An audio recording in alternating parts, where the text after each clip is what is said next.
Hello guys. आज हम discuss करेंगे नेफ्रोटिक सिंड्रोम। जो नेफ्रोटिक सिंड्रोम है बहुत ही इम्पोर्टेंट टॉपिक है हमारे लिए, क्योंकि ये टॉपिक यूनिवर्सिटी के साथ साथ हमारे नेट पेजे में भी इससे क्वेश्चन आते हैं। तो इसलिए हमारे लिए पढ़ना बहुत इंपॉर्टेंट हो जाता है और काफ़ी इंटरेस्टिंग टॉपिक है और काफ़ी ईजी भी टॉपिक है। बस आपको थोड़ी देर पढ़ने की ज़रूरत है, आपको आसानी से आ जाएगा। तो चलिए देखते हैं इस टॉपिक में क्या क्या है। हम इस टॉपिक में इस वीडियो में बात करेंगे इसके बेसिक के। अगली वीडियो में हम देखेंगे इसका जो अगला पार्ट है नेफ्रोटिक सिंड्रोम का। तो इसको जो नेफ्रोटिक सिंड्रोम है इसको second group of glomerular disorder भी बोलते हैं। तो फिर हमारे दिमाग में क्वेश्चन आता है तो फर्स्ट कौन सा होता है।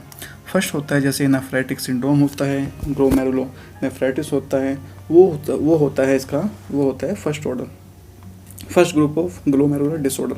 तो नेफ्रोटिक सिंड्रोम कौन सा होता है, ये होता है second group of glomerular disorder का। अब देखते हैं इसकी पैथोजेनेसिस होती कैसी है नेफ्रोटिक सिंड्रोम की। मान लो टी सेल मीडिएटेड इंजरी हुई या फिर इम्यून कॉम्प्लेक्स मीडिएटेड इंजरी हुई, उसकी वजह से क्या होता है सर्टेन साइटोकाइन रिलीज हो जाते हैं। वो क्या करते हैं, वो करते हैं पोडोसाइट का डैमेज। और जब पोडोसाइट डैमेज होती है तो उसकी वजह से क्या होता है, जो नेगेटिव चार्ज होता है उसका लॉस हो जाता है। और जब पोडोसाइट का डैमेज होता है उसकी वजह से क्या होता है, उसकी वजह से होता है मैसिव प्रोटीनूरिया। अब हमारे दिमाग में क्वेश्चन आता है कि मैसिव प्रोटीनूरिया क्या होता है। मैसिव प्रोटीनूरिया होता है जब जो प्रोटीन का एक्सक्रीशन हो रहा है, प्रोटीन का एक्सक्रीशन 3.5 ग्राम पर डे से ज़्यादा अगर होने लगे तो उसको हम बोलते हैं मैसिव प्रोटीनूरिया। तो इसमें तो बहुत सारी प्रोटीन रिलीज होती है। कौन कौन सी होती हैं एक एक करके उनके बारे में बात करते हैं। सबसे पहले बात करते हैं एल्बुमिन के बारे में। एल्बुमिन का फंक्शन क्या होता है पता होना चाहिए आपको।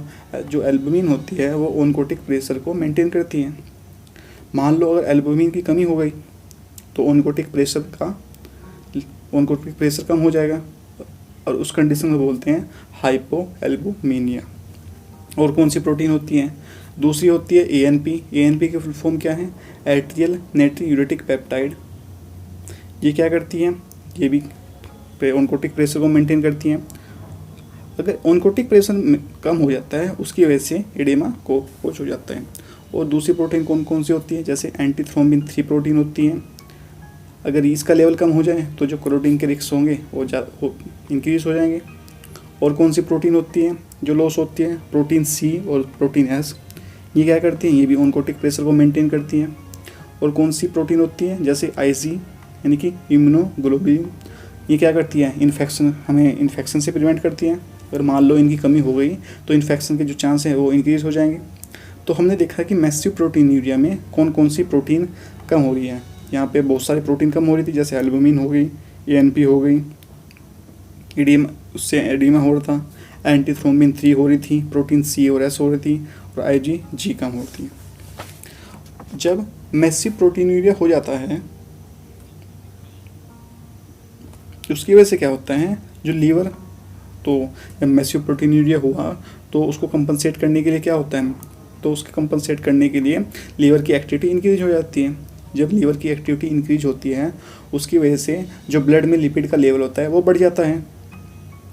और इसका लिपिड का लेवल जब बढ़ जाता है तो उसको हम दिखता है, वो लिपिड कास्ट दिखती हैं। लिपिड कास्ट देखने को मिलती है हमको। अगर उसको हम माइक्रोस्कोप में देखते हैं, माइक्रोस्कोप कौन सा होना चाहिए, पोलराइज माइक्रोस्कोप में अगर हम उसको देखते हैं तो हमें साइनी अपीयरेंस के माल्टीज क्रॉस दिखते हैं, जैसे कि आप यहाँ पे देख पा रहे होंगे माल्टीज क्रॉस दिखते हैं। और जब लिपिड की कंसनट्रेशन ज़्यादा हो जाती है ब्लड में उसको क्या बोलते हैं, हाइपर लिपिडेमिया। देखा, ये हमने देख लिया।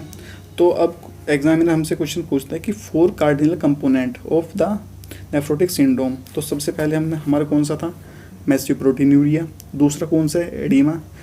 तीसरा कौन सा है, हाइपो एल्बुमिनिया। और चौथा कौन सा है हमारे पास, हाइपर लिपिडीमिया। यानी 4 क्या हैं, 4 कार्डिनल कंपोनेंट होते हैं हमारे नेफ्रोटिक सिंड्रोम के। अब हम देखते हैं एडिशनल कंपोनेंट ऑफ एडिमा। हमने देखा था एल्बुमिन का लेवल कम हो गया। एल्बुमिन क्या करता है, ओनकोटिक प्रेशर को मेंटेन करता है। जब उसका लेवल कम हो गया एल्बुमिन का तो ओनकोटिक प्रेशर भी कम हो जाएगा, तो उसकी वजह से एडिमा हो जाता है। दूसरा क्या है, अगर ANP का लेवल कम हो गया तो सबसे पहले तो देखते हैं ANP क्या करता है। ANP क्या करता है, सोडियम और वाटर का एक्सक्रीशन को में हेल्प करता है। जब ANP का लेवल कम तो जो एक्सक्रीशन होता है सोडियम और वाटर का वो भी कम हो जाएगा, तो इनकी वजह से एडिमा कोज हो जाता है। अगर आपसे एग्जामिनर क्वेश्चन पूछें कि मेन या प्रीडोमिनेंट फैक्टर क्या है एडिमा का, तो आपको बोलना है इंक्रीज सोडियम एंड वाटर। ठीक है, इनका एक्सक्रीशन नहीं हो पाता तो उसकी वजह से एडिमा कोज हो जाता है, ये प्रीडोमिनेंट फैक्टर है। अब हमने देखा कि इसमें बहुत सारी प्रोटीन लॉस हो रही थी हमारी यूरिन में। अब मेन प्रोटीन के बारे में बात करते हैं, जैसे कि ट्रांसफेरिन अगर कम हो गई, आपने पढ़ा होगा आयरन डेफिशिएंसी एनीमिया में जो ट्रांसफेरिन होती है वही क्या होती है, कैरियर होती है, यानी कि ट्रांसपोर्ट में हेल्प करती है आयरन के। अगर आयरन ट्रांसपोर्ट ही नहीं हो रहा तो आयरन डेफिशिएंसी एनीमिया हो जाएगा। आयरन डेफिशिएंसी एनीमिया होना है, मान लो अगर हमने बाहर से भी सप्लीमेंट दे दिया आयरन का, तो फिर भी हमारा जो ये आयरन डेफिशिएंसी एनीमिया ये ठीक नहीं होगा, क्योंकि जो इसका कैरियर था आयरन का वही नहीं है हमारे अंदर, तो वो ठीक नहीं हो पाएगा। तो इस टाइप के एनीमिया को बोलते हैं iron resistance iron deficiency anaemia. अब दूसरी प्रोटीन कौन सी है, दूसरी होती है TBG यानी कि थायराइड बाइंडिंग ग्लोबुलिन। इसका लेवल अगर कम हो जाता है तो उससे क्या होता है, जैसे नाम से पता चल रहा है थायराइड बाइंडिंग ग्लोबुलिन यानी कि बाइंडिंग में हेल्प करती है। तो T3 T4 का लेवल कम हो गया, उसको हम बोलते हैं हाइपोथायरॉयडिज्म। इसमें भी क्या होता है, अगर इसमें भी हम बाहर से कोई सप्लीमेंट देते हैं तो उसका भी हम पे कोई इफेक्ट नहीं पड़ता। अब आते हैं, जैसे कि हमने देखा था पोडोसाइट डैमेज हो गई थी तो उसको हम बोलते हैं पोडोसाइटोपैथी। वो दो तरह से डैमेज हो सकती है, तो माइल्ड या फिर सीवियर।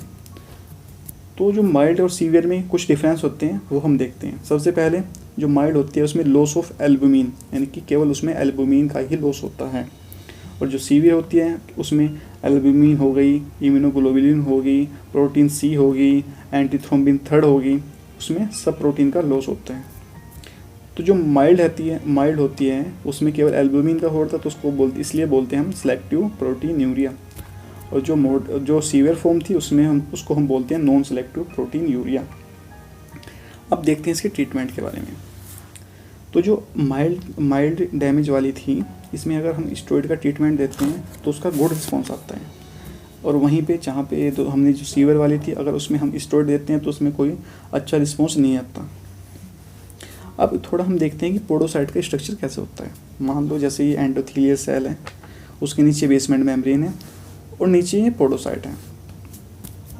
अब पोडोसाइट क्या होती है, वो एक स्लिट लाइक स्ट्रक्चर होता है, जैसे बीच में आपको गैप दिख रहा होगा यहाँ पे, और ये जो रेड कलर से है दिखा रखा है ये पोडोसिन एक प्रोटीन है, और यहाँ पे नेफ्रिन एक प्रोटीन है। तो ये बीच में स्लिट लाइक स्ट्रक्चर, यहीं से फिल्ट्रेशन होता है। मान लो अगर इन पोडोसिन और नेफ्रिन में डिफेक्ट हो जाए तो फिल्ट्रेशन में प्रॉब्लम आनी है। अब जो इस जीन मतलब जो इन प्रोटीन के फंक्शन में हेल्प करता है वो होता है NPHS जीन, क्योंकि यही मेंटेन करता है इनके स्ट्रक्चर को। मान लो अगर NPHS जीन में म्यूटेशन हो जाए तो इनमें भी डिसऑर्डर हो जाएंगे। तो मान लो, और जो NPHS होते हैं वो दो टाइप के जीन होते हैं, NPHS1 और NPHS2।